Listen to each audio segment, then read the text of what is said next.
Aaron! I'm here. I panicked. I am currently outside of our high school theater. You need to go to the theater right now.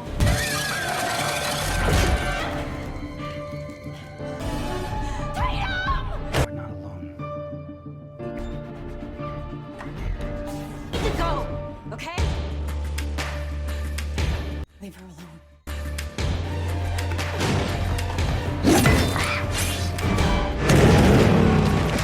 Stay away from this house. We have to find out who's behind this.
After nearly 3 decades of terror, the Ghostface Killer returns in Scream 7, arriving in 2026 to continue the legacy that revolutionized horror cinema. But does Scream 7 live up to the franchise's storied history. Is Scream 7 worth watching for both die-hard fans and newcomers? How does Scream 7 compare the previous entries like Scream 1996, Scream 2, and the recent Scream 6? Is this comprehensive Scream 7 review and analysis? We answer all these questions and dive deep into every aspect of the latest chapter in the Ghostface saga.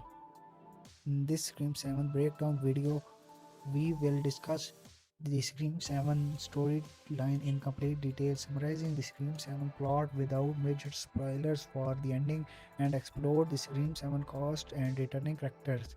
Additionally, we will cover Scream 7 production details, Scream 7 box office performance predictions, and early Scream 7 critics reception from test screening and festival premieres. We will examine how Scream 7 connects to the entire Scream franchise, analyzing callbacks to the original 1996 film and how this Scream News 7 installment honors Wes Craven's legacy while pushing the series into bold new territories.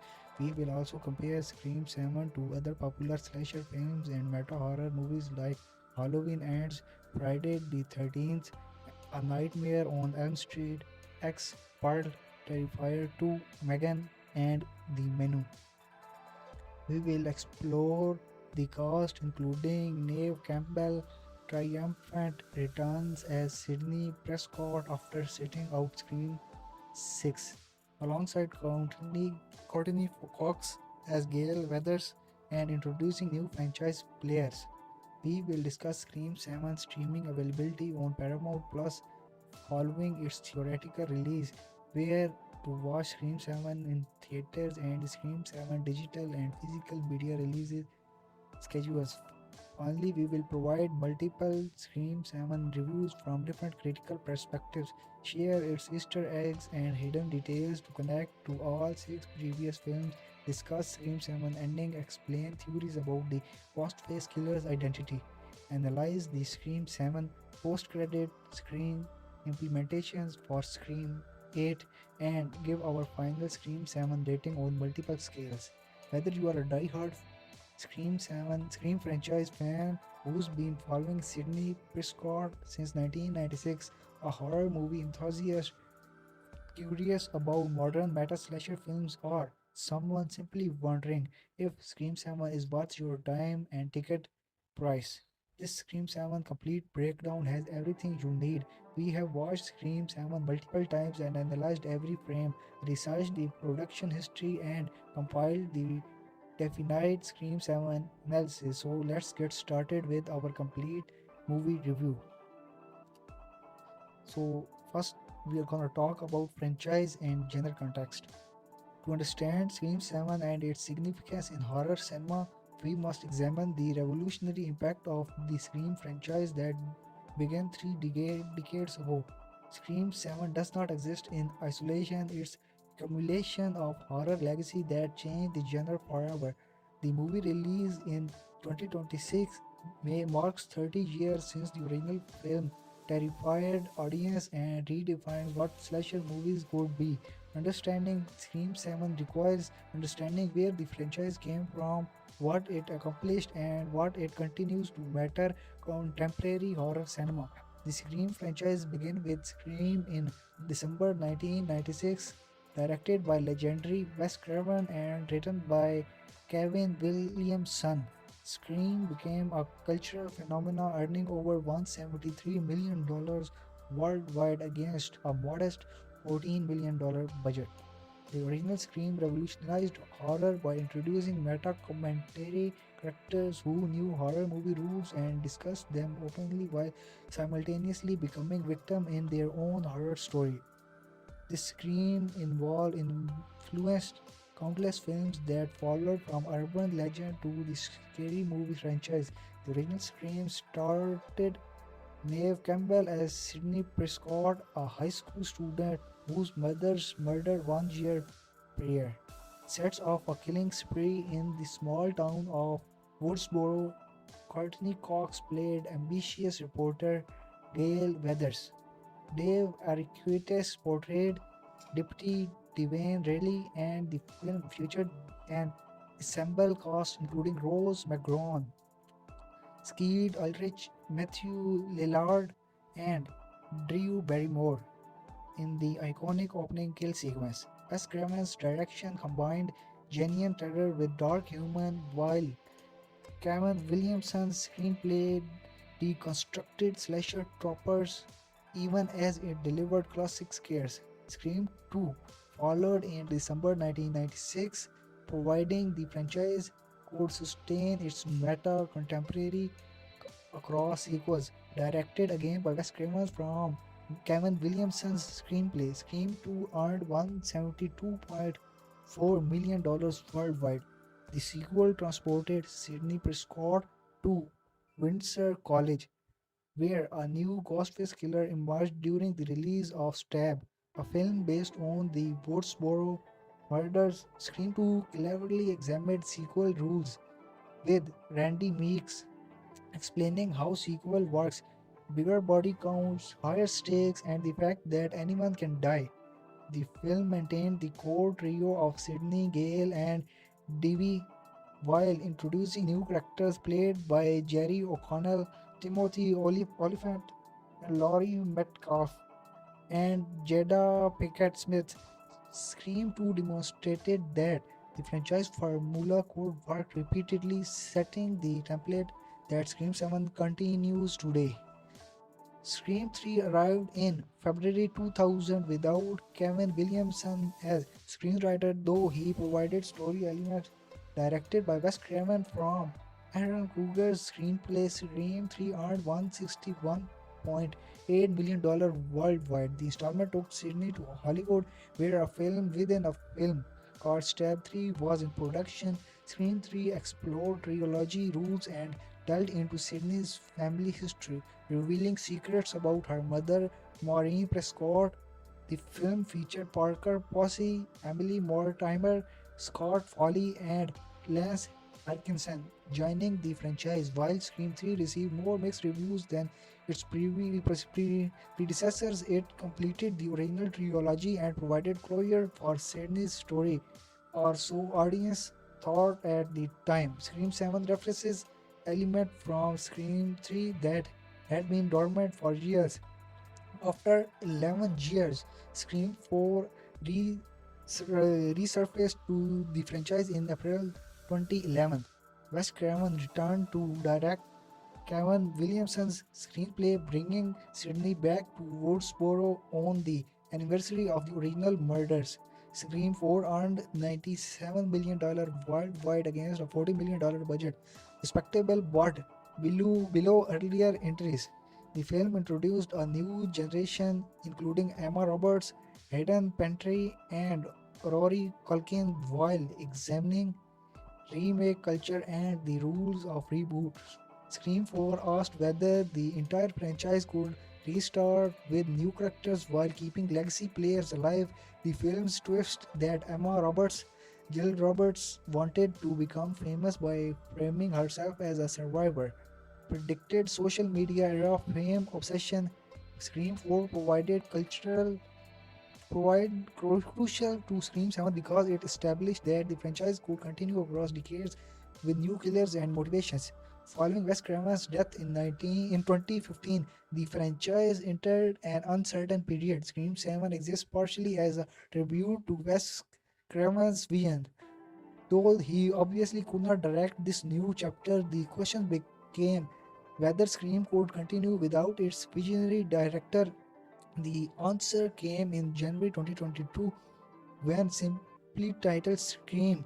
The fifth film, also called Scream 5, arrived from directors Matt Bettinelli and Tyler Gillett of Radio Silence. This scream earned $137.7 million worldwide and successfully passed the torch of new protagonist, the core four of Sam Carpenter, Tara Carpenter, Jenna Ortega, Mindy Meeks, and Jad Meeks Martin, Madison Gooding. The film brought Sidney, Gale, and Davy back while introducing Sam as Billy Lomin's illegitimate daughter, creating a new Prescott parallel protagonist. The film examines requel culture, films that are simultaneously reboots and sequels. Scream 2022 demonstrated the franchise could thrive without Craven if it honored his legacy while evolving.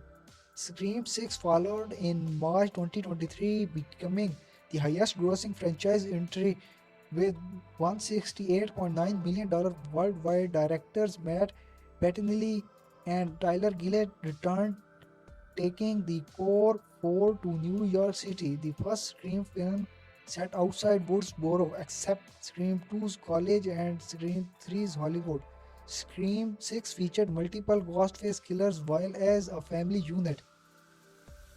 Elevated action sequence including a subway attack and continued meta commentary about franchises, fan cultures, and elevated honors. Notably, Scream 6 proceeded without Neve Campbell after salary negotiations broken down, a controversial decision that affected the film's reception among purists. Courtney Cox, Gail Weathers became the sole legacy characters, creating an absence that Scream 7 directly addressed.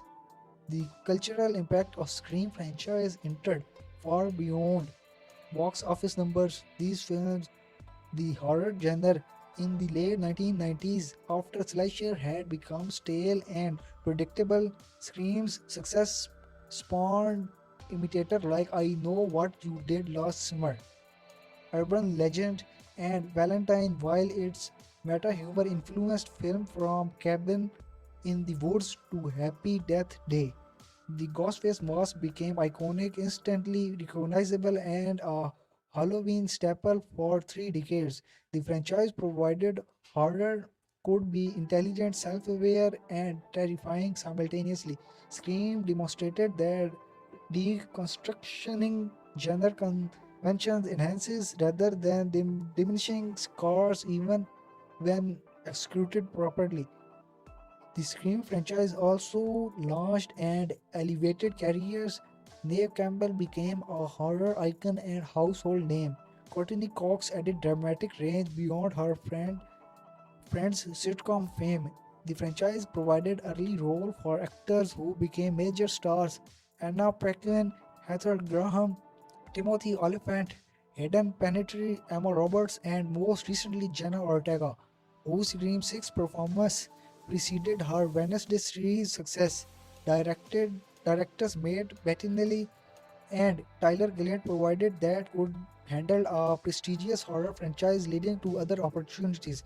Scream 7 development began immediately after Scream 6 success, and Paramount Pictures and Spyglass Media announcing plans for a seventh installment in April 2023. The Scream 7 project initially planned to continue with the core four and bringing back Neve Campbell. However, Scream 7 faced significant production turmoil while Melissa Barrera was fired in November 2023 following controversial social media posts about the Israel-Palestine conflict. Shortly after, Jenna Ortega exited Scream 7 due to schedule conflict with Wednesday season 2, though some reports suggest solidarity with Barrera. These Scream 7 cast departures created a crisis. The new protagonists were suddenly gone after just 2 films. The Scream 7 response to the crisis proved decisive for the franchise's future. In March 2024, Paramount announced that Neve Campbell would return as Sidney Prescott after resolving previous salary disputes, and that Kevin Williamson, screenwriter of the original Scream trilogy, would make his directorial debut with Scream 7. This Scream 7 creative pivot represented a return to the franchise roots while acknowledging that the core 4 era had ended prematurely. Scream 7 would focus on Sidney Prescott 30 years after her first encounter with Ghostface, bringing the franchise full circle.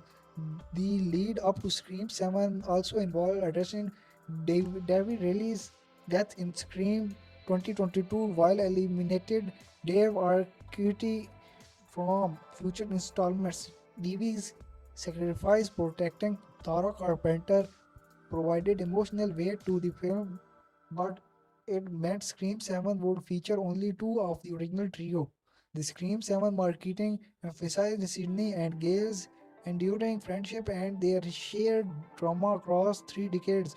Early Scream 7 promotional material promised the final chapter for Sydney Prescott, suggesting this might be Neve Campbell's last appearance. Though horror franchises have made such claims before, the Scream 7 production also had to negotiate changing horror landscapes. When the original Scream arrived in 1996, slasher dominated horror. By 2026, horror had diversified enormously, elevated horror like Hereditary and made somber supernatural films like the Conjuring franchise, zombie revivals, found footages, found footage evolutions, and streaming horror series. Scream 7 needed to maintain element in a vastly different horror ecosystem while staying truly to its slasher roots. The movie release strategy also different from previous entries. While early films received wide theatrical release followed by home video, this movie faced a landscape where theatrical windows had shortened, streaming dominated, and audience behavior had fundamentally changed post pandemic. The Scream 7 approach involved a traditional theatrical release through Paramount Pictures following a 45 days window before streaming on Paramount Plus, a strategy designed to maximize both theatrical revenue and streaming subscriptions. Understanding Scream 7 also requires acknowledging the franchise's relationship with violence, censorship, and rating. All Scream franchises received R rating for strong bloody violence and language. The movie violence maintains the franchise traditions of graphic kills that shock audiences while serving narrative purpose. Unlike torture films, screen violence typically happens quickly and advances the plot, with Ghostface as a very human, non-supernatural natural threat who can be hurt and killed. This Scream 7 grounded approach to horror distinguishes the franchise from supernatural slashers like Freddy Krueger and Jason Voorhees. The Scream franchise also pioneered the would not structure in slasher films, while earlier slasher often revealed killers earlier. Scream made the killer's identity a mystery until the third act. Scream 7 continues this tradition with extensive speculation about who wears the Ghostface mask this time. The Scream 7 mystery involves multiple suspects, red herring, and the possibility of multiple killers. A Scream franchise staple since the original reveal Billy Loomis and Stu Macher as a killer duo. Scream 7 arises as a franchise Crossed Doors. It serves as both a legacy sequel honoring the past 30 years and potentially a launching point for future installment with new characters. This movie approach balances nostalgia for long-time fans with the accessibility for younger audience discovering the franchise. Unlike some horror franchises that continuously reboot like Halloween, Texas Chainsaw Massacre, Scream maintains continuity across all 7 films. Every previous entry matters to Scream 7's story. The meta commentary that defines Scream also evolves across entries, and Scream 7 continues this evolution. The original Scream discussed slasher rules, Scream 2 examined sequel, Scream 3 tackled trilogies, Scream 4 addressed remakes and reboots, Scream 2022 deconstructed requel, Scream 6 explored franchises and fan entitlement, and Scream 7 reportedly examines legacy, nostalgia, and what it means when a franchise outlives its original creators, becoming something different from what they intended. Particularly relevant when given Wes Craven's absence. This extensive franchise history context is essential for understanding Scream 7's place in horror cinema. It isn't just another slasher sequel, it's the accumulation of 30 years of genre evolution, cultural impact, and storytelling innovation. This movie's significance extends beyond its individual quality to represent whether classic horror franchises can continue indefinitely while maintaining relevance and artistic metrics. With this historical context established, we can now dive into Scream 7 plot, examining exactly what happened in this latest chapter of Ghostface. So now we are gonna talk about the cast and actors of the movie. First, we're gonna talk about the actor Neve Campbell as Sidney Prescott. Neve Campbell plays Sidney Prescott in Scream 7, the role that has defined her career and established her as one of horror cinema's most iconic final girls. In Scream 7, Sidney has evolved from the teenager audiences met in 1996 to a middle-aged widow raising two daughters while managing 3 decades of trauma and PTSD.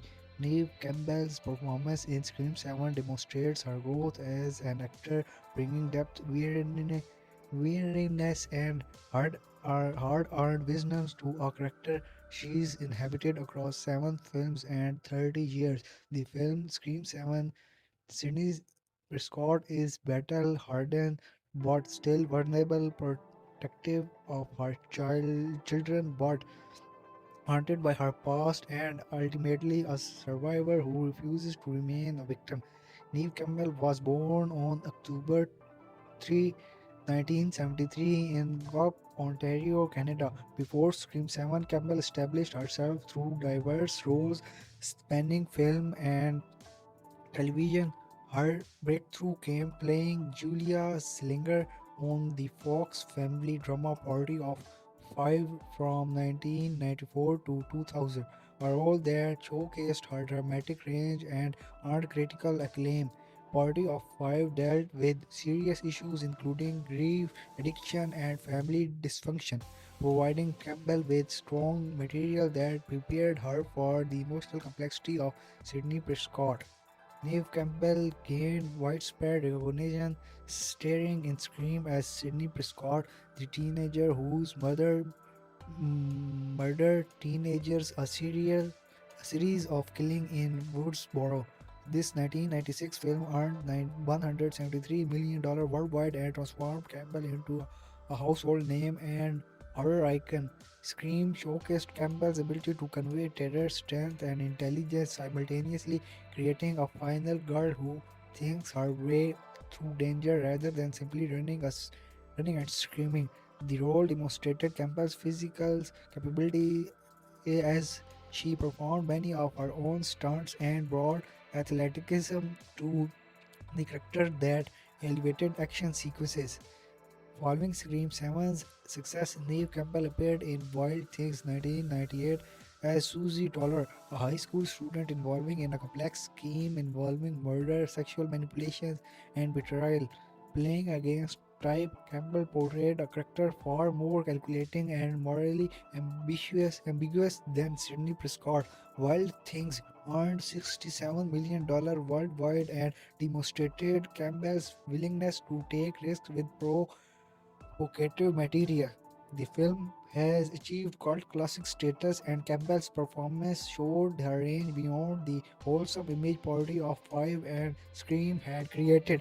Neve Campbell's role in Three to Tango 1999 paired her with Matthew Perry and Alan McDermott in a romantic comedy about mistaken identity and sexuality. Playing Amy Post, Campbell's brought warmth and charm to a lighter role that showed her comedy skills. While Three to Tango received mixed reviews and modest box office, it demonstrated Campbell's versatility across genres beyond horror and drama. Neve Campbell starred in Drowning Mona 2000 alongside Danny DeVito, Bette Midler, and Jimmy Lee Curtis. In this dark comedy about a woman's mysterious death, playing Ellen Rash, Campbell appeared in a ensemble cast that brought a quirky humor to a murder mystery. The film underperformed commercially but has developed a following for its offbeat comedy and unusual tone. Campbell's participation showed her willingness to work in unconventional projects with respected actors. Beyond films, Neve Campbell appeared in notable television series including The Philanthropist 2009, a short-lived NBC drama where Campbell played Megan Elite opposite Jamie Purfoy. Though cancelled after one session, the philanthropist provided Campbell with complex material about wealth, privilege, and humanitarian work. Campbell also had recurring roles on Grey's Anatomy, The Simpsons, voice work, and Mad TV. Neve Campbell's roles in Scream 2 1997 as Sidney Prescott continued her character's journey to Windsor College, where her Ghostface murders occur during the release of Stab, a film based on Sydney's life. Scream 2 earned $172.4 million worldwide and solidified Campbell's status as a horror royalty. The sequel required Campbell to portray Sydney's evolutions from traumatized survivor to someone attempting normalcy while confronting renewed terror. Campbell brought depth to Sydney's PTSD, her complicated relationship with tabloid journalist Gail Weathers, and her romantic involvement with Derek Fieldman. Neve Campbell appeared in Scream 3 2000 as Sidney Prescott, now living in isolation as a crisis counselor under a podium. When Ghostface murders began on the set of Step 3, Sidney is drawn back into the nightmare. Scream 3 earned $161.8 million worldwide and delved into Sidney's family history, revealing secrets about her mother, Maureen Prescott. Campbell's performances in Scream 3 showed Sidney's evolution into someone more hardened and isolated, with Campbell conveying years of accumulated trauma through subtle performance choice.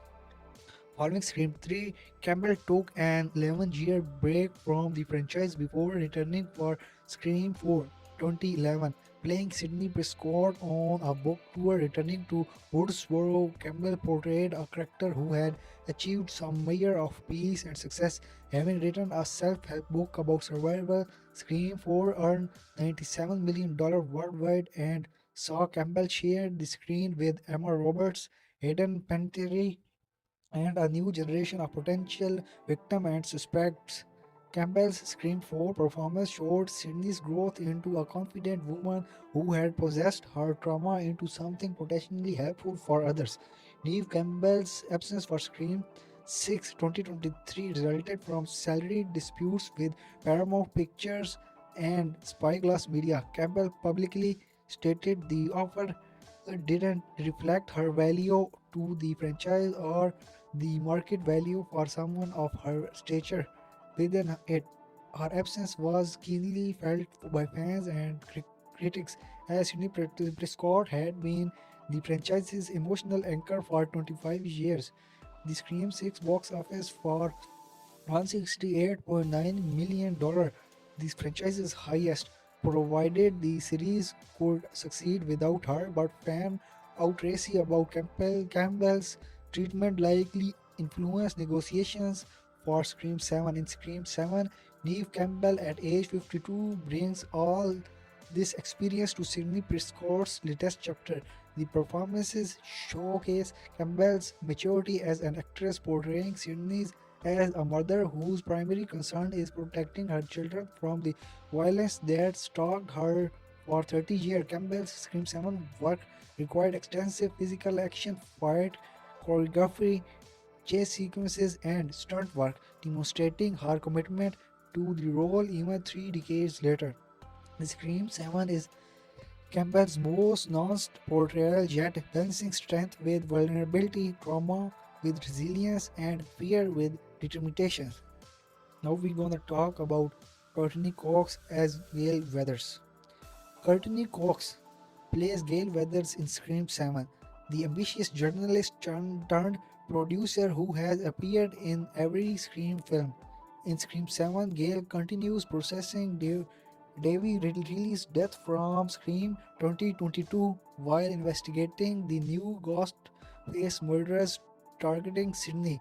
Cox's performance in Scream 7 brings emotional depth to a character dealing with survivor's guilt, the loss of her great love, and the question of whether exposing these horrors, though media serves justice or merely exploits tragedy. The Scream 7 Gale Weathers represents Cox's commitment to a character she's played across 30 years, evolving from an antagonist reporter to Sydney's trusted friend and ally. Courtney Cox was born on June 15, 1964 in Birmingham, Alabama. Before Scream 7, Cox achieved massive fame as Monica Geller on the NBC sitcom Friends from 1994 to 2004. On the television's most successful comedies, Friends earned over $1 billion in syndication revenue and made Cox a household name globally. Playing Monica, the neurotic chef with OCD tendencies, Cox demonstrated impeccable comic timing and physical comedy skits. Friends won 6 Emmy Awards and provided Cox with financial security that allowed her to be selective about film roles.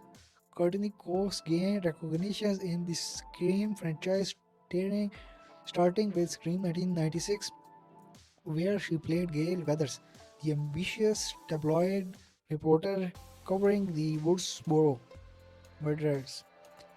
Cox brought edge and humor to Gale, creating a character who was self-serving and manipulative yet ultimately heroic. Scream allowed Cox to show range beyond her Friends sitcom work, handling action sequences, dramatic movements, and the complicated romance with Davy Riley.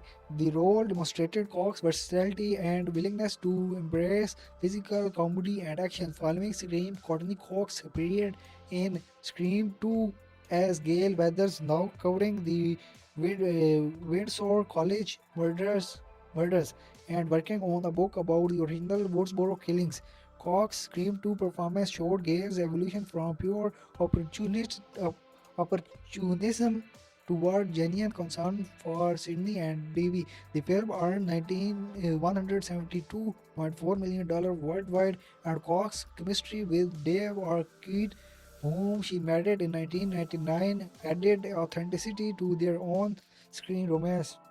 Courtney Cox's role in Scream 3 2000 continued Gale's journey, now working in Hollywood when murders occur on the Stab 3. Scream 3 earned $161.8 million worldwide and gave Cox opportunity to play Gale's vulnerability when confronted with her own fame and the consequences of profiting from others' tragedies. Before Scream films, Courtney Cox appeared in various projects, including the Friends spin-off Joy Cougar Town 2009 to 2015, where she played Jules Cobb and also served as executive producer and signing whale, playing Patricia Pat fails in a horror comedy series. Cougar Town ran for 6 seasons and earned Cox critical praises, providing she could anchor a series beyond Friends. Shining Whale demonstrated Cox's continued interest in horror adjacent material. Courtney Cox starred in Scream 4 2011 as Gail Weathers, now married to Davy and living in Woodsboro as a struggling writer. Cox portrayed Gail's frustrations with small town life and creative strength, adding depth to the character's 15-year-older and theoretically past these traumas. Scream 4 earned $97 million worldwide, and Cox's performance showed Gail grappling with relevance and identity beyond her fame from the original murderers. Courtney Cox appeared in Scream 2022 as Gail Weathers, divorced from Davy but still caring deeply for him. The film's most devastating moment comes when Davy dies protecting others from Ghostface. With Gail unable to save him, Cox's performance in Davy's death scenes showcased her dramatic capabilities, portraying Gail's anguish at losing the man she loves. Scream 2022 earned $137.7 million worldwide, and Cox's work anchored the film's emotional core. Courtney Cox returned in Scream 6 2023 as the sole legacy character after Nick Campbell absence and David Arquette character's death. Cox carried significant weight portraying Gale in New York, now working in television but still connected to Ghostface murders. Scream 6 featured a brutal attack on Gale that nearly killed her, with Cox performing her own stunts for sequence. Scream 6 earned $168.9 million worldwide, providing Cox's value to the franchise even without Campbell. In Scream 7, Courtney Cox at age 61 brings six previous Scream performances to Gale Weathers' latest appearances. The Scream 7 Gale carries Davey's death like a wound that hasn't healed, and Cox's performance explores grief, guilt, and the question of whether Gale's career choice honor Davy's memories or dishonor his sacrifice. Cox's Scream 7 action sequence required significant physical demand, including the near fatal stabbing that mirrors her Scream 6 attack. The performance showcased Cox's commitment to the franchise and to Gale as a fully realized character rather than merely a sidekick to Sidney. Now we're gonna talk about Kevin Williamson as director. While not an actor, Kevin Williamson's role as Scream 7 director deserves extensive discussion given his franchise's importance. Williamson wrote the screenplay for Scream, Scream 2, Scream 4, and provided story element for Scream 3. His voice defined the franchise's meta commentary, its reconstructions of horror tropes, and its sharp dialogue. Williamson's Scream 7 directorial debut represents him stepping into Wes Craven's shoes after working as Craven's collaborator for decades. Kevin Williamson was born on March 14, 1965 in New Bern, North Carolina. Before Scream 7, Williamson established himself as one of the Hollywood's most successful screenwriters and producers, particularly in horror and teen drama. His breakthrough came writing Scream 1996, which revolutionized horror cinema and earned $173 million worldwide. Williamson's screenplay deconstructed slasher conventions while delivering genuine scares, creating the template all subsequent Scream films followed. Following Scream's success, Kevin Williamson wrote I Know What You Did Last Summer 1997, another successful full teen slasher starring Jennifer Love, Sarah Michelle, Rand Phillip, and Freddie Prinze Jr. The film earned $125 million worldwide and established Williamson as the definite voice of late 1990s horror. Though less meta than Scream, I Know What You Did Last Summer demonstrated Williamson's ability to craft suspense and create memorable characters. Kevin Williamson created Dawson's Creek 1998 to 2003, the influential WB teen drama starring James Van Der Beek, Kath Holmes, and Michelle Williams. Running for 6 seasons, Dawson's Creek became a cultural phenomenon and established Williamson's television credentials. The show's verbose, self-aware dialogue style paralleled Scream's meta commentary with characters who discussed their life as if analyzed television show. Kevin Williamson's other credits include creating the Vampire Diaries and its spin-offs, The Originals and Legacies, which built a massive franchise for the CW. The Vampire Diaries ran for 8 seasons and became one of television's most successful supernatural dramas. Williamson also created the following 2013 to 2015, starring Kevin Bacon as an FBI agent hunting a serial killer cult, demonstrating his continued interest in horror and suspense. As screenwriter, Kevin Williamson wrote Scream 2 1997, crafting a sequel that examined the sequel rules while delivering fresh scars. He provided story element for Scream 3 2000. Though Erhan Kruger wrote the final screenplay, Williamson returned to write Scream 4 2011, deconstructing remake culture and examining how horror and had evolved in the decades since Scream 3. In Scream 7, Kevin Williamson makes his future feature film directorial debut at age 60, taking on the enormous responsibilities of directing a Scream film without Wes Craven. Williamson's Scream 7 direction honors Craven's visual style while bringing his own sensibility as the franchise's original screenwriter. The Scream 7 screenplay benefits from Williamson's input as director, ensuring the meta commentary and character voices remain consistent with franchise tradition. So now we are going to compare this film to other similar films. To fully appreciate Scream 7, it helps to compare Scream 7 to similar films in the slasher and meta horror genres.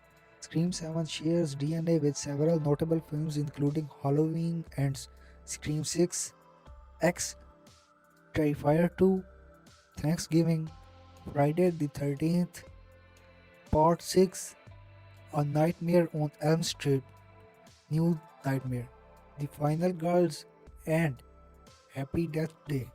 By comparing Scream 7 to these films, we can better understand what makes Scream 7 unique and where Scream 7 succeeds or falls short for within the broader horror landscape.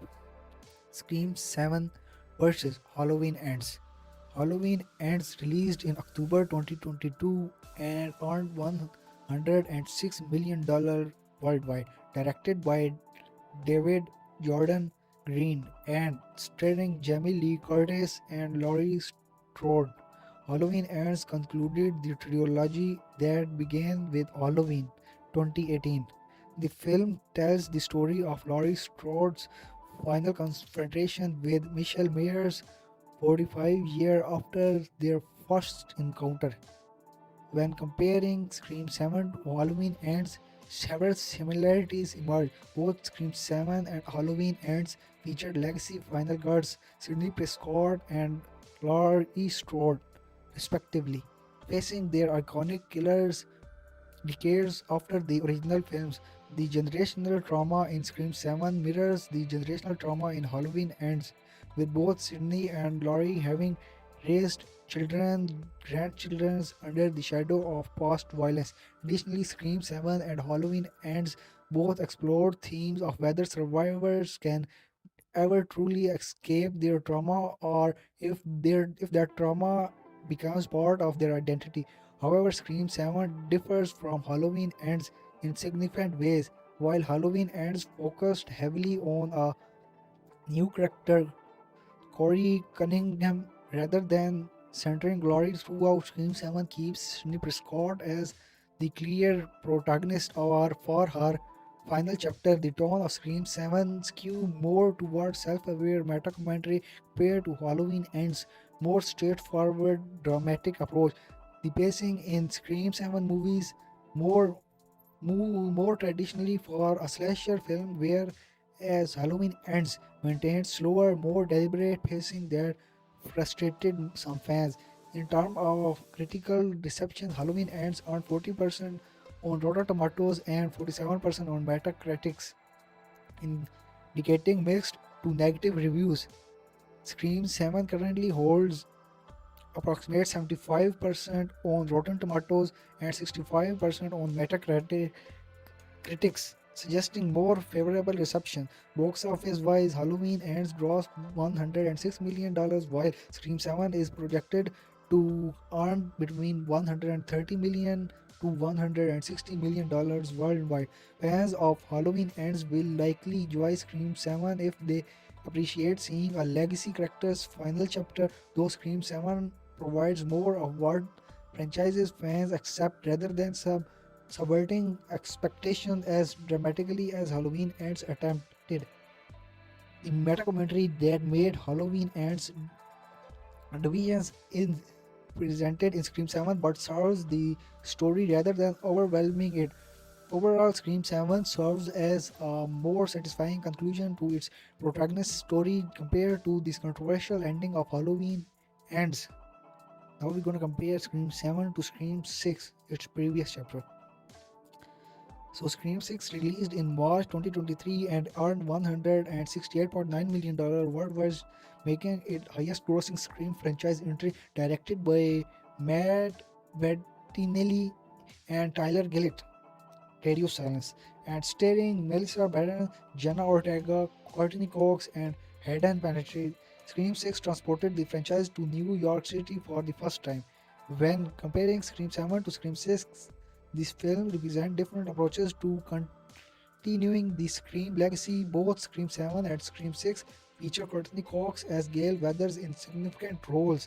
Both films also involve multiple Ghostface killers working as a team, following franchise tradition. Additionally, Scream 7 and Scream 6 both feature intense action sequences that push beyond traditional slasher film choreography, including extended chase and fight scenes. However, Scream 7 differs from Scream 6 fundamentally in protagonist focus. While Scream 6 centered on the core four, Sam, Tara, Mindy, and Chad, with Gale in support, Scream 7 returns to Sidney Prescott as the clear lead.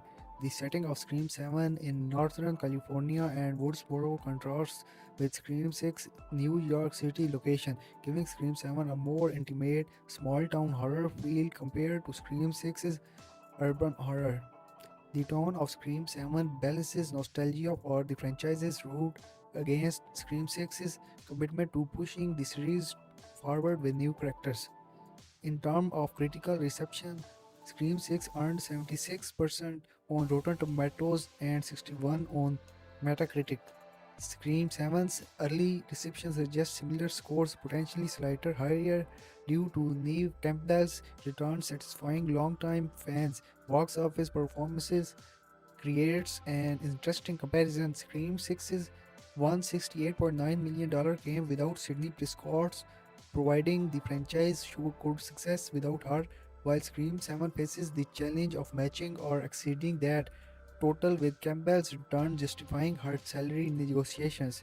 Fans of Scream 6 will likely appreciate Scream 7 for bringing back the franchise's original protagonist while maintaining the elevated action and production value of recent entries. The decision to refocus on Sydney rather than continuing the core four creates different stakes. Scream 7 feels more like a final, while Scream 6 felt like the beginning of a new era. The meta commentary in Scream 7 especially addresses legacy, nostalgia, and franchise continuation in ways Scream 6 didn't explore as deeply. Overall, Scream 7 serves as a companion piece to Scream 6 rather than a direct sequel, with both films offering valid but different approaches to continue the franchise. Now we are going to compare Scream 7 with the movie Terrifier 2. Terrifier 2 released in October 2022 and became a surprise hit, earning $15.7 million worldwide against a $250,000 budget. Written and directed by Dame Leon and starring Gloria Levara and David Howard as Art the Clown. Terrifier 2 is an extreme slasher film featuring graphic violence and gore beyond mainstream horror. When comparing Scream 7 to Terrifier 2, both films demonstrate different approaches to slasher cinema. Scream 7 and Terrifier 2 both feature masked killer with iconic look, Ghostface and Art the Clown. Both films also deliver intense violence and do not shy away from brutal kills. Though Terrifier 2 pushes graphic content far beyond Scream 7's R-rated boundaries. Additionally, both Scream 7 and Terrifier 2 feature female protagonists who fight back against seemingly unstoppable killers rather than remaining passive victims. However, Scream 7 differs from Terrifier 2 in almost every other aspect. While Terrifier 2 reveals in extreme violence as its primary appeal, Scream 7 balances scare with mystery, character development, and meta commentary. The tone of Scream 7 include humor and self-awareness compared to Terrifier 2's grim, unrelenting horror. Scream 7 killers are human and vulnerable, while Art the Clown in Terrifier 2 is supernatural and nearly indestructible. The budget difference create vastly different production values. Scream 7's studio polish versus Terrifier's Terrifier 2's scrappy independent aesthetic. In terms of critical receptions, Terrifier 2 earned 85% on Rotten Tomatoes, while critic praises its commitment to practical effects and old school horror brutality. Scream 7's projected reception suggested similar audience enthusiasm but for different reasons, clever plotting rather than extreme gore. Box office comparison are complicated by different release strategies. Terrifier 2's limited release versus Scream 7's worldwide theatrical debut, but both films find their audience. Fan of Terrifier 2 may find Scream 7 too tame in terms of violence and gore, as Scream 7 maintains R rating boundaries that Terrifier 2 gleefully ignores. However, those who appreciate Terrifier 2's strong final girl in Sienna Shaw will enjoy Sidney Prescott's evaluation in Scream 7. The practical effect work in Scream 7, while less extreme than Terrifier 2, still delivers practical, impactful kills. Overall, Scream 7 and Terrifier 2 serve different slasher audiences. Scream 7 for those who want smart, plot-driven horror, and Terrifier 2 for those who prioritize extreme violence and practical gore effects. Now we're gonna compare Scream 7 with The Final Girls. The Final Girls released in 2015 and earned modest returns in limited release. Directed by Todd Strauss and starring Tessa Framing, Mylene Ackerman, and Nina Dobrev. The Final Girls is a meta horror comedy about characters transported into a 1980s slasher film where they must survive using their knowledge of horror movie tropes.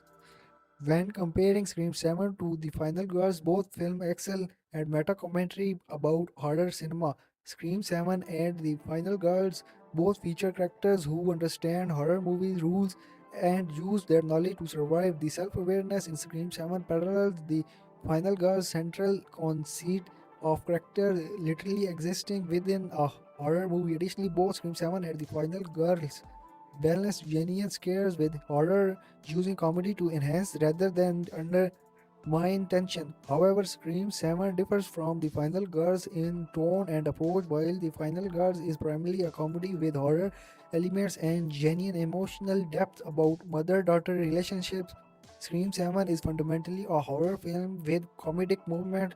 The premise of The Final Girls contrast with Scream 7's grounded realism. The Final Girls uses meta commentary for comedic effect, while Scream 7 uses it for both humor and serious examination of trauma, media exploitations, and violence. In terms of critical response, The Final Girls earned 70% on Rotten Tomato, with critics praising its creativity and heart. Scream 7's projected score suggests similar positive reception, but the budget differences again created different expectations. The Final Girls' modest production versus Scream 7's studio backing. Fans of The Final Girls will likely enjoy Scream 7 for its meta horror elements and smart characters who understand gender conventions. The emotion core of The Final Girls regarding mothers and their daughters finds parallels in Scream 7's focus on Sydney protecting her daughters. The humor in Scream 7, while darker, share The Final Girls' affections for slasher cinema. Overall, Scream 7 represents what The Final Girls might look like with higher stakes, bigger budget, and more emphasis on genuine horror rather than comedy. Now we are gonna rank Scream 7 among similar films. When ranking Scream 7 against similar slasher and meta horror films, Scream 7 falls in the upper tier of contemporary horror cinema. Superior films in the meta horror genre might include Scream 1996, which created the template for Scream 7 Follows, and Cabin in the Woods for its comprehensive genre reconstructions. However, Scream 7 surpasses most modern slasher sequel by offering a satisfying conclusion to its protagonist's journey while maintaining franchise's quality. Compared to legacy sequel horror films, Scream 7 ranks favorably against Halloween Ends, Halloween Kills, and Texas Chainsaw Massacre 2022. providing better balance between honoring the past and telling a complete story. Among 2025 and 2026 honor releases, Scream 7 likely ranks as one of the most commercial successful and critically respected mainstream horror film. The Scream 7 achievement lies in satisfying multiple audiences simultaneously. Franchise purists who want Sydney's story concluded properly, newly fans introduced to recent entries, and general horror audience seeking smart, scary entertainment. This broad appeal, while maintaining artistic integrity, places Scream 7 among the better franchise entries and contemporary horror releases. Now we're gonna talk about critical reception of the movie. Scream 7 critical reception has been largely positive since its theatrical release, with reviews praising Neve Campbell's return and Kevin Williamson's directorial debut. On Rotten Tomatoes, Scream 7 holds a 76% critic score based on 287 reviews. The Scream 7 Rotten Tomatoes conscious reads 3 decades after the original Woodsboro murders. Scream 7 delivers a satisfying conclusion to Sidney Prescott's story while honoring the franchise's legacy with smart scares and meta commentary that remains sharp. Meta aggregates 52 critic reviews for Scream 7, resulting in a 67 score, indicating generally favorable reviews. The Scream 7 Metacritic score places it third among all franchise entries behind only the original Scream 65 and Scream 2, and ahead of Scream 6, Scream 4, Scream 3, and Scream 2022. This Scream 7 critical repositioning suggests reviews it as a return to form that balances franchise service with standalone quality. The Scream 7 critical reception compares favorably to previous franchise entries, particularly regarding appreciation for bringing Sidney Prescott back after her Scream 6 absence. Scream 6 scored 76% on Rotten Tomatoes, while Scream 7 achieved the same percentage, suggesting Kevin Williamson's direction matched Radio Silence's work on the previous entry. However, Scream 7's Metacritic score of 67 represents a 6-point increase over Scream 6's 61, indicating critics found Scream 7 more consistently well executed across various filmmaking elements. Major publications reviewing Scream 7 include The Hollywood Reporter, Variety, and the New York Times, Entertainment Weekly, Rolling Stone, IndieWire, The Guardian, and Los Angeles Times. The Scream 7 reviews from three outlets range from 3 to 4.5 stars out of 5, indicating divided but generally positive critical opinion. Some critic praise Scream 7's emotional resonance and satisfying character conclusions, while others criticize the film for relying too heavily on nostalgia and formula rather than innovating within the franchise's structure. International critics respond to Scream 7 with similar enthusiasm compared to domestic reviewers. Scream 7 received particularly praises from Empire Magazine UK, which awarded 4 out of 5 stars and called it a worthy send-off for horror's most resilient final girl. French publication also gave it a positive assessment, appreciating Kevin Williamson. Peter Deborah from Variety gave Scream 7 a positive review, praising Neve Campbell's performance. Campbell reminds us why Sidney Prescott became an icon, delivering a performance that balances 3 decades of accumulated trauma with hard-won resilience. The Variety review of Scream 7 highlighted Kevin Williamson's directions as surprisingly assured for a first-time feature director, noting his intimate knowledge of the franchise allowed him to craft callbacks that enhanced rather than distracting from the story. Deborah Grace specifically commented the Scream 7 opening sequence as strap-on for its clever commentary on true crime fandom and the disturbing disconnect between entertainment and reality. Owen Gilberman from The Hollywood Reporter awarded Scream 7 a favorable review, calling the film a meta horror victory lap that earns its nostalgia. This Scream 7 review emphasizes how the screenplay threads the needle between honoring franchise history and telling a complete story accessible to newcomers. Gilberman wrote that Scream 7 understands that Sidney Prescott isn't just a character but a symbol of survival itself, and Campbell's performance acknowledges 30 years of cultural baggage while delivering genuine emotional stakes. The review praised Scream 7's balance between horror and heart, particularly in scenes between Sydney and her daughter. The movie Scream 7 review from David Droney at The Guardian scored the film 4 out of 5 stars, stating Scream 7 proves the franchise still has sharp edges after 3 decades. Ronnie's positive Scream 7 assessment focused on the film's examination of legacy both within the narrative.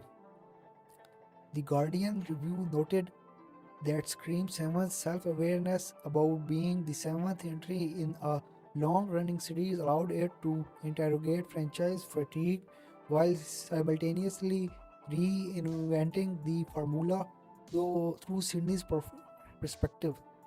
Entertainment Weekly's Leah Greenblatt gave Scream 7 a B plus grade, with her review highlighting the Ghostface Killer reveal as genuinely surprising despite the film's adherence to franchise conventions. The Entertainment Weekly reveal as review praised Scream 7's detective work elements, nothing that red herring were planted effectively enough that multiple suspects remained viable until the final act. Greenberg wrote, Scream 7 remembers that beneath the meta commentary and knowing wings, these films work best as mysteries when where the who matter as much as the why.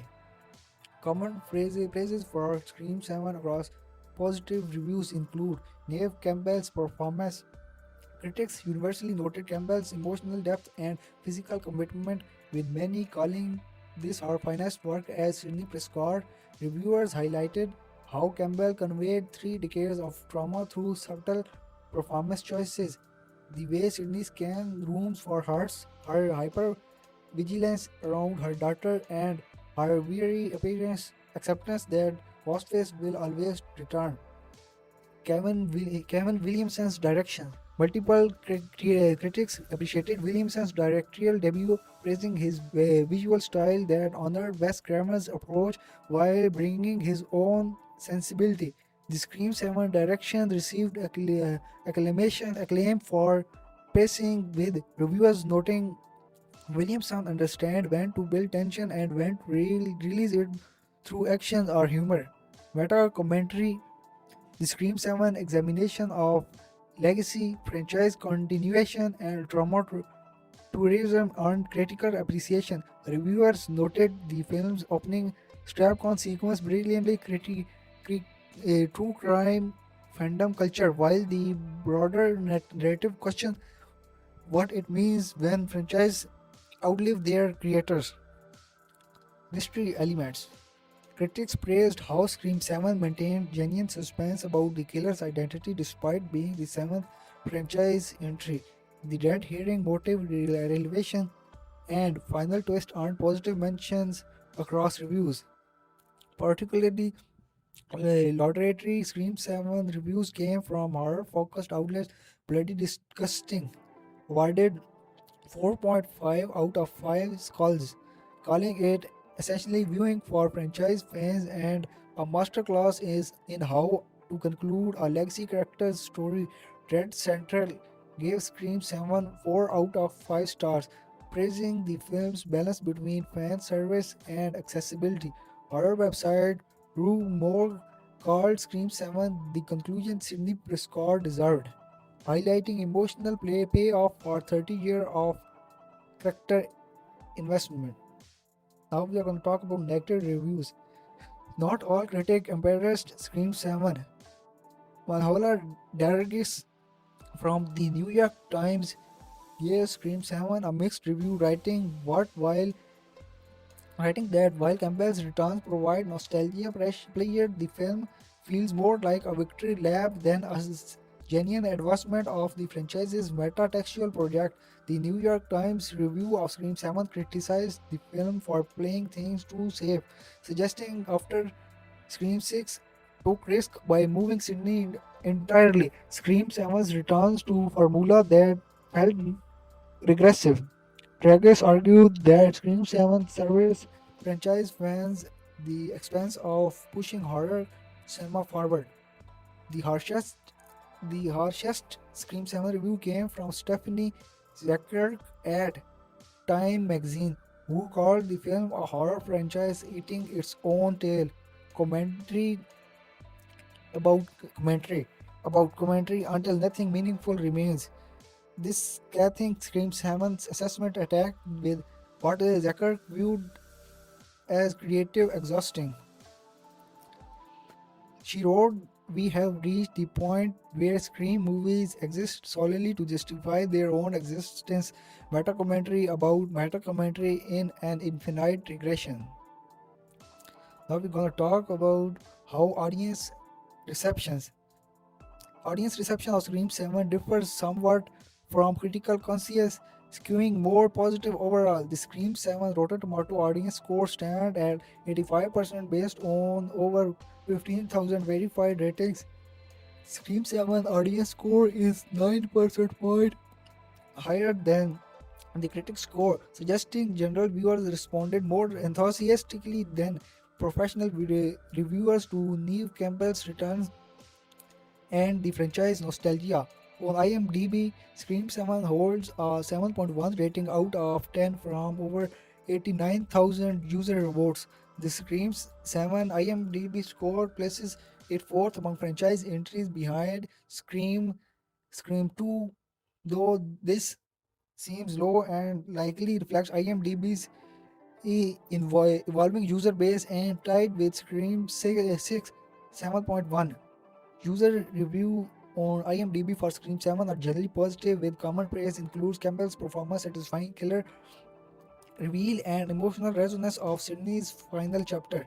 The Scream 7 cinema score from opening night audiences was A negative, indicating strong positive reaction from theoretical reviewers. The Scream 7 cinema score matches Scream 6's A negative and exceeds Scream 4's B positive, suggesting audiences who chose to see Scream 7 in theaters left satisfied. Compared to previous franchise films, the Scream 7 cinema score indicates consistent quality that meets fan expectation. The horror genre typically sees lower cinema score B to B positive is common, making this movie A negative particularly strong. Post-track surveys showed Scream 7 earned 82% positive reaction and 68% of definite recommended score. The movie post-track numbers suggest strong word of mouth potential, with over two-thirds of opening weekend audiences saying they would actively recommend the film to others.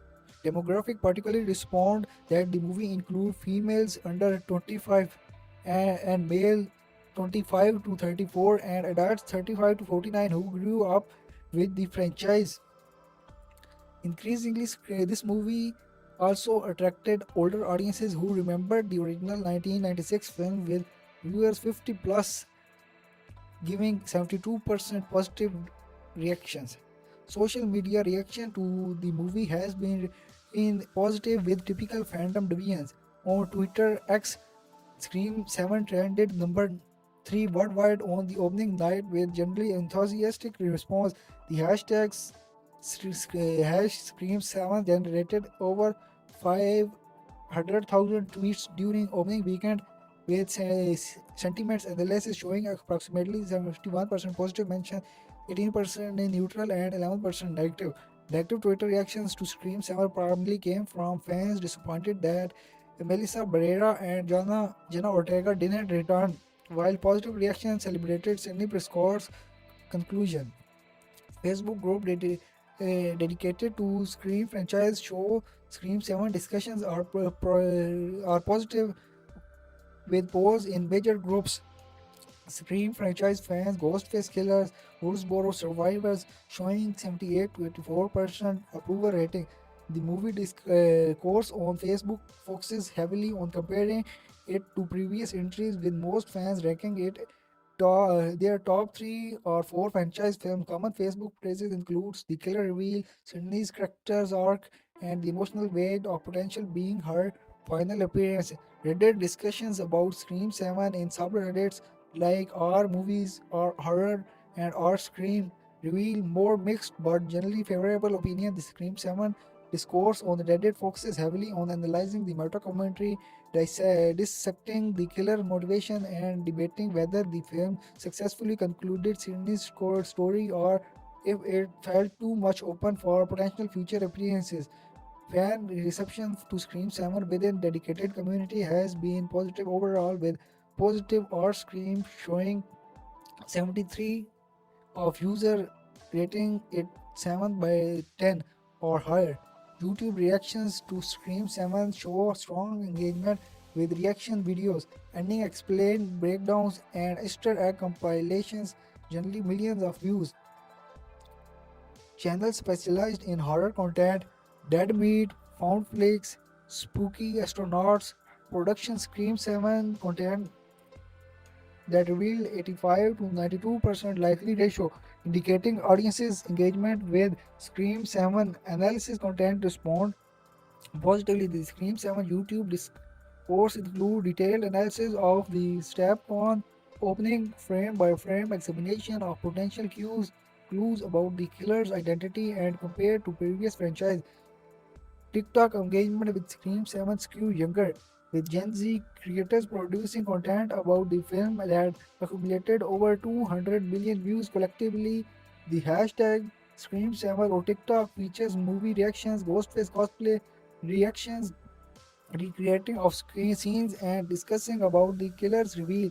Younger audiences on TikTok who may have discovered the franchise through Scream 2022 or Scream 6 express appreciation of Scream 7, making Sydney central again, with many commenting they went back to watch earlier films to understand her complete story. Podcast discussions about Scream 7 on Horror Focus show the horror show Postmortem Shockwaves Faculty of Horror have been analytically and largely positive. These Scream 7 postcard episodes examine the film's theme of legacy trauma and franchise continuation with more nuance that social media allows.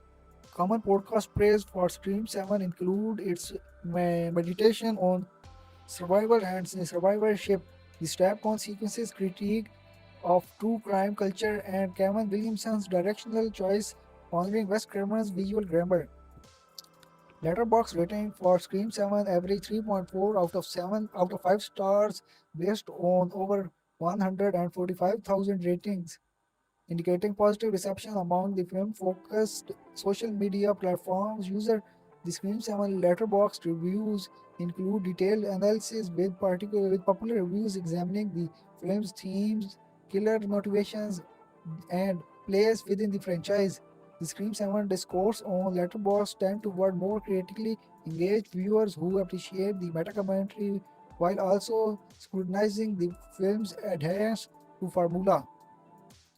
International audience reception of Scream 7 shows similar pattern to domestic response, with strong positive reactions in markets where the franchise has historical performed well. UK audiences on platforms like Letterboxd UK and British horror forums rated Scream 7 favorably, with particularly appreciation for the self-aware humor and Courtney Cox's performance. Latin America audiences responded enthusiastically, with Scream 7 performing strongly in Mexico, Brazil, and Argentina, where slasher films remain popularity. Okay. Now we're going to talk about award and recognition of the film. Scream 7 award recognition has been modest as horror films typically face challenges in major award consideration despite strong performances and technical craft. At the Saturn Awards, which honored science fiction, fantasy, and horror, Scream 7 received nominations in six categories: Best Film Horror, Best Actress, Neve Campbell, Best Supporting Actress, Courtney Cox, Best Director, Kevin Williamson, Best Writing, and Best Editing. The Scream 7 Saturn Award nominations recognize the film's achievement within genre cinema. Scream 7 won Best Actress for Neve Campbell at the Saturn Awards, with Campbell delivering an emotional acceptance speech thanking fans who supported Sidney Prescott for 30 years. Technical achievements in Scream 7 earned recognition from various guilds and associations. The Scream 7 sound editing and sound mixing received nominations from the Motion Picture Sound Editor Golden Reel Awards. For Best Sound Editing in a Feature Film, the Scream 7 sound design for Ghostface's voice, processed through the iconic voice modulator, and the film's jump scare earned particularly praise from sound professionals. The movie competed against other horror films and major studio releases in this category but didn't win, losing to a science fiction blockbuster. The movie editor received nominations from America's Cinema Editors Eddie Awards in the Best Edited Feature Film Dramatic category. The film's pacing, particularly how editors cut between multiple simultaneously even during the climax, earned professional recognition. Scream 7 also competed at Eddie Awards but didn't win, though the nominations itself represented a significant achievement for a horror film. Performance award for Scream 7 included Neve Campbell's nomination at the Critics' Choice Super Award, which honors genre entertainment. For Best Actress in a Horror Movie, the Scream 7 active nominations mark Campbell's first Critics' Choice recognition for the franchise despite 7 film appearances as Sidney Prescott. Campbell won this award delivering a speech that acknowledged horror's importance in cinema and thanked Kevin Williamson for giving Sidney a proper conclusion. Courtney Cox received nominations from various critics organizations for Best Supporting Actress for Scream 7, though the comedy actress Cox competed against dramatic roles in prestige films. The Scream 7 supporting performance recognition came primarily from genre-focused awards rather than mainstream critics associations. Cox's brutal attacks sequence and her grief-stricken performance throughout Scream 7 earned specific praise in these nominations. Critic groups honored Scream 7 includes the International Horror and Sci-Fi Film Festival, which awarded Best Wide Release Horror Film. The movie wins from Horror Focus Critics Association brought attention to the film's craftsmanship and emotional resonance. The movie appeared on year-end top 10 lists from approximately 15 critics who cover horror cinema extensively, including representatives from Bloody Disgusting, Dread Central, and Fangoria.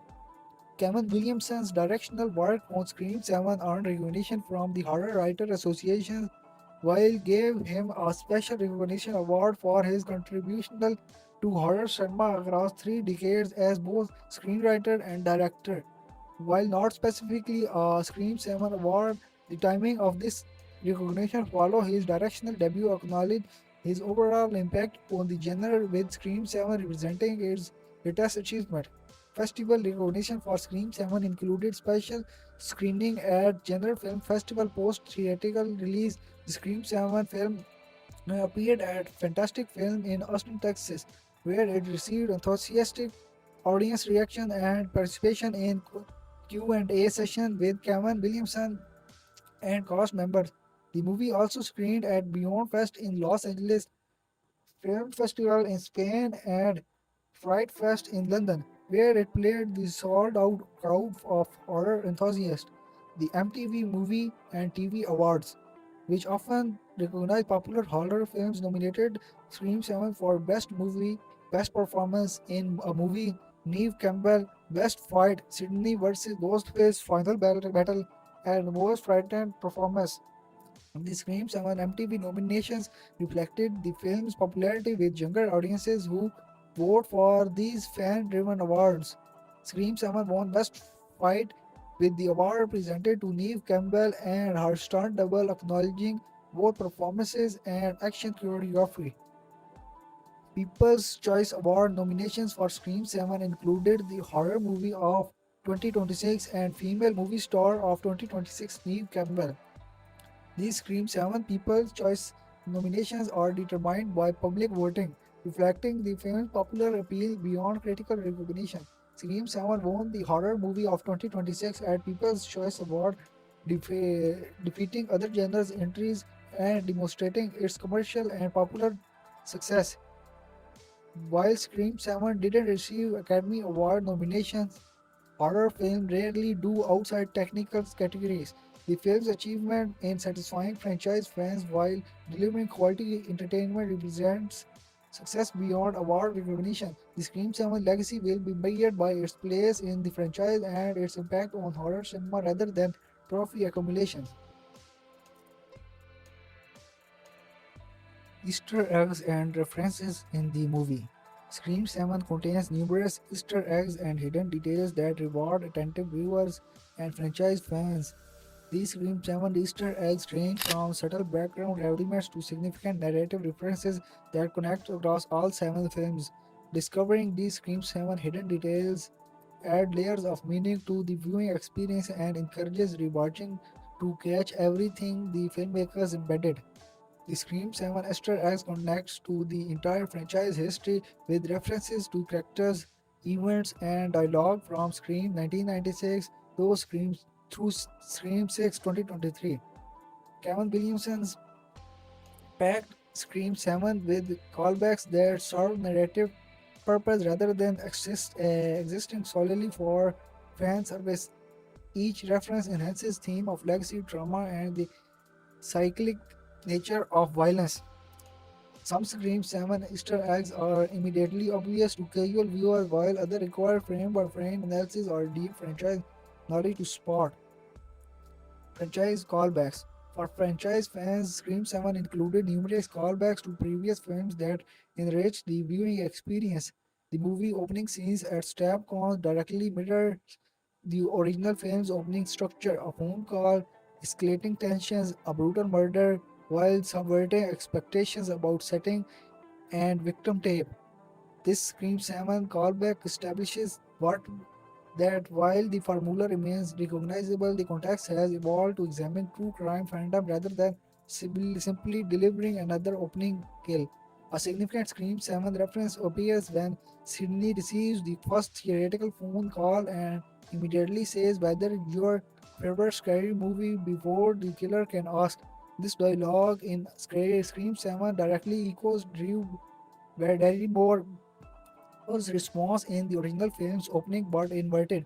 Sydney knows the script so well she can perform it herself. The movie callback highlights how Sydney has been through this scenario so many times that she's anticipating the killer's move, demonstrating her experience and weirdness.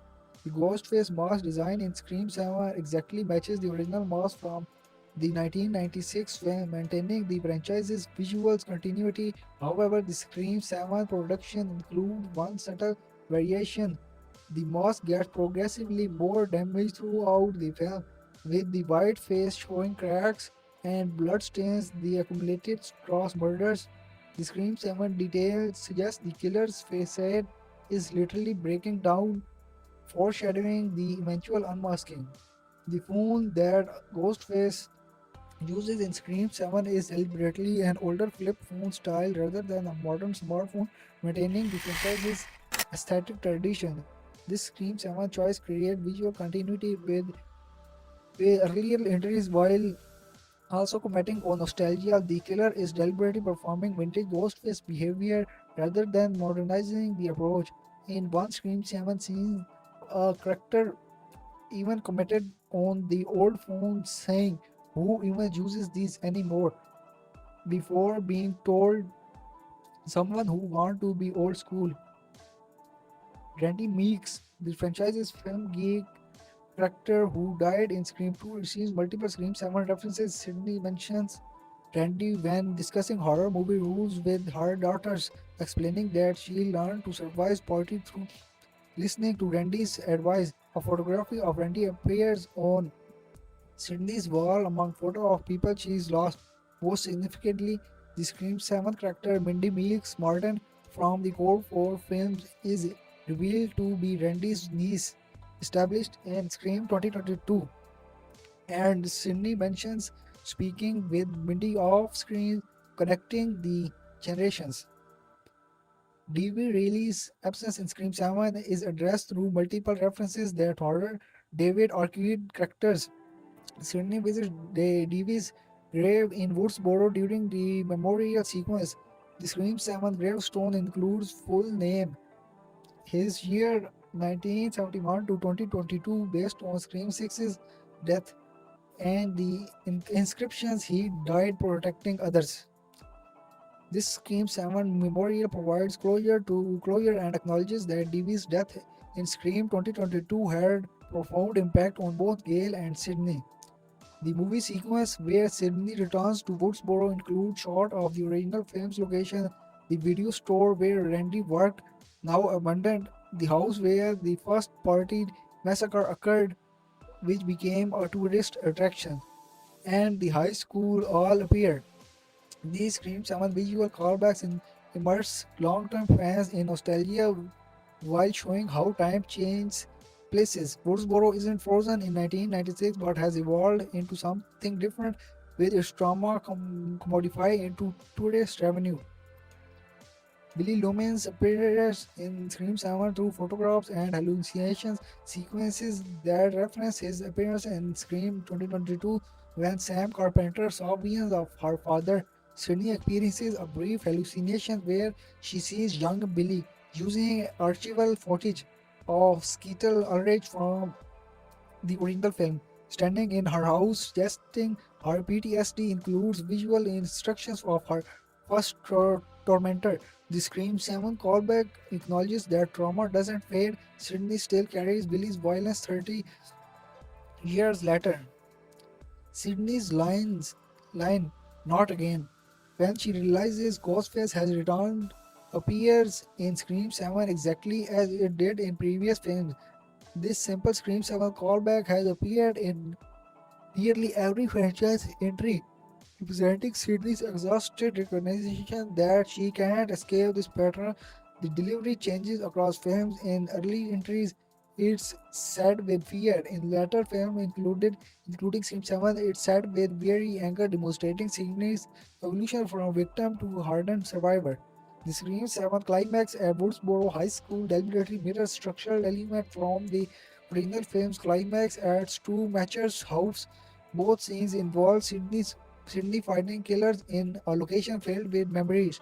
Both feature surprise reveals of multiple killers working together, and both with Sydney defeating the killer through intelligence and determination rather than luck. This Scream 7 structural callback demonstrates the cyclic nature of violence while showing how Sydney's experience changed the outcome. Scream 7 references to other films. Beyond franchise connection, Scream 7 references other horror films and meta cinema. The StabCon sequence includes posters and merchandise referencing real horror franchises including Halloween, Friday the 13th, A Nightmare on Elm Street, and Texas Chainsaw Massacre. These Scream 7 visual references acknowledge the broader horror landscape the Scream exists within, positioning Ghostface alongside other iconic slasher villains. A Scream 7 character watching television is shown briefly viewing the opening of Wes Craven's New Nightmare 1994 and the meta horror film Craven made before Scream that pioneered the reality beyond approaching Scream World Perfect. This Scream 7 reference honor Craven's complete body of work while acknowledging New Nightmare as the spiritual preceders to the Scream franchise's meta commentary. The convention about elevated horror in Scream 7 references contemporary films that Heredity, like Heredity, Midsommar, The Witch, and It Follows. Characters debate whether horror needs to be elevated or its traditional slasher have value. This Scream 7 dialogue comments on current genre discourse about prestige horror versus conventional scary movies, with the film ultimately arguing both approaches have merit. Visual composition in Scream 7 references Psycho 1960 during the shower scene where a character is attacked. The Scream 7 shot deliberately evoke Hitchcock's iconic imagery, the shower curtain, the knife, the drainage before subverting it by having the character successfully fight back.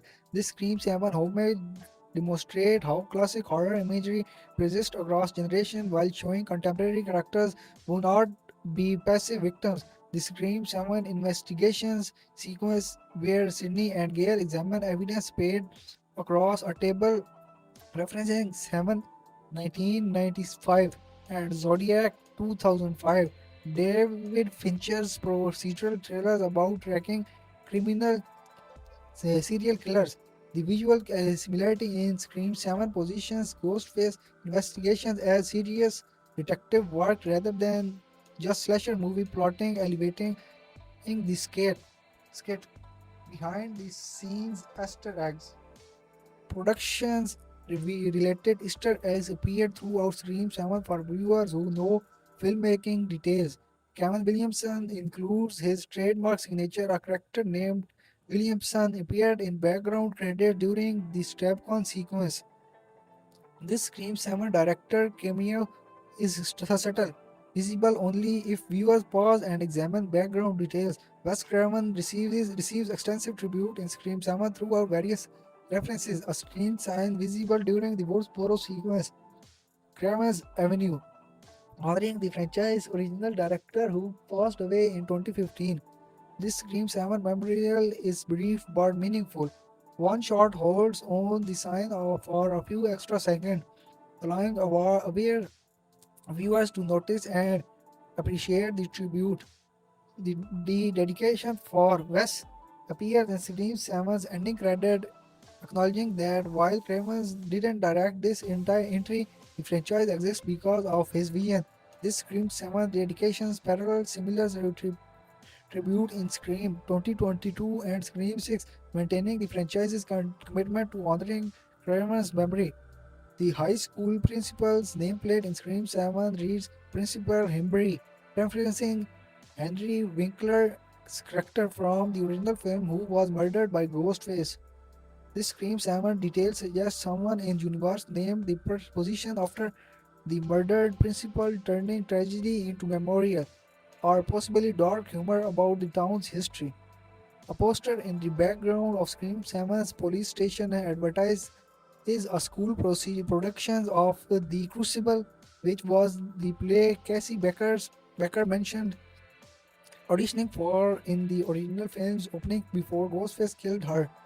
The deep cut Scream 7 reference rewarded viewers who remember minute details from the 1996 film connecting across 30 years, though a single line of dialogue. The license plate visible on Sydney's car in Scream 7 display CNE1 CNE First, which represents Neve First, acknowledging Neve Campbell's returns to the franchise as the first and most important final girl. The Scream 7 detail is subtle production in joke that honors Campbell's significance to the series. Photographs visible in Sydney's home in the movie include images of Mark Kincaid, her deceased husband from Scream 3, played by Patrick Dempsey, and group photos featuring Sydney, Gale, and Dee from earlier films. The movie authentic photos use both on-set photography from previous productions and carefully repeated images that suggest the characters maintain friendship across decades. One photograph shows the three characters at Devi and Gail's wedding, providing visual evidence of their relationship history. The Scream 7 film includes props that reference Kevin Williamson's other work. A character bookshelf briefly shows DVD sets of Dawson's Creek and the Vampire Diaries television series. Williamson created the Scream 7 self-reference in his playful meta-commentary about Williamson's broader career beyond Scream. Foreshadowing and symbolism. Scream 7 contains foreshadowing that reward rewatching once the killer's identity is known. Early in Scream 7, Detective Ramirez mentioning being born for this job, which gains double meaning after we learn that she's Stu Match's daughter, literally born from a serial killer, making police work an ironic career choice. This Scream 7 foreshadowing is subtle enough that it doesn't give away the reveal but adds depth upon rewatching. The recurring ghost face mask imagery in Scream 7 includes a clever detail whenever Detective Ramirez appears in scenes with ghost face mask visible. This Scream 7 visual foreshadowing subtle suggests her connection to Ghostface before the reveal, visible only when specifically watching for it. Color symbolism in the movie uses red to represent danger and family connection. Detective Ramirez consistently wears red accessories, a red watch, red nail polish, red scarf that make her visually before we know she's the killer. Similarly, Troy Maher wear red sneaker throughout Scream 7. This color coordination suggests their relationship before it's explicitly revealed. The knife that Sidney uses to defend herself in Scream 7 early in the film becomes the weapon she kills Detective Ramirez with in the climax. The Scream 7 setup and payoff demonstrates screenplay crafts, establishing prop that will become narratively significant later. Attentive viewers notice the knife is promptly featured early, suggesting it will return. Mirror appear frequently in Scream 7, particularly in scenes involving Detective Ramirez and Troy. These Scream 7 mirror shots create visual doubting that foreshadowing the dual killer reveal while also suggesting hidden identities. Characters seeing themselves reflected might not know their true nature. When Detective Ramirez look in mirror, the Scream 7 cinematography subtly positions her reflection off center or distorted, suggesting something isn't quite right. Whether an environment in Scream 7 reflects emotional state through pathetic fallacy with Sydney experiences PTSD flashbacks and the Scream 7 cinematography shifts to overcast gray lighting even if previous genre was funny. During the climax of Woodsboro High School, storm conclude rather rain began. The number 7 appears repeatedly in Scream 7 as self-aware meta-commentary about being the 7th film. Sydney's house number is 3007, 30-year 7th film. The step con takes place in Convention Center Hall 7. Detective Ramirez's badge number includes 07. These Scream 7 numerical references playfully acknowledge the film's position in the franchise chronology. The final shot of Scream 7 mirrors the original film's ending structure. The Sydney looking at Ghostface evidence, the mask, before deciding what to do with it. In the original, Sydney looked at the mask with fear. In Scream 7, she looked at it with contempt before putting it away in a box labeled evidence, suggesting she is finally filling away the carpet of her life. This Scream 7 book ending technique emphasizes Sydney's journey across 30 years from terrified teenager to survivor who controls her narrative. The final verdict about the movie. After this comprehensive analysis, what's the final verdict on Scream 7? Scream 7 ultimately succeeds as both a satisfying conclusion to Sidney Prescott's three-decade journey and compelling standalone horror film that balances franchise service with accessibility. The film's strong element, Neve Campbell's powerful, emotional, resonant performance, elevated Scream 7 beyond typical slasher sequel territory into genuine character study about trauma, survival, and legacy. However, Scream 7 struggles with certain predictability issues that prevented it from reaching the innovation heights of the original film or the surprising franchise of Scream 6 New York settings. As a horror film, Scream 7 delivers effective scares, creative kills, and genuine suspense while mentioning the franchise's trademark meta commentary compared to similar horror releases like Halloween Ends and recent slasher sequels. Scream 7 ranks favorably due to its smart screenplay, committed performances, and Kevin Williamson's assured direction.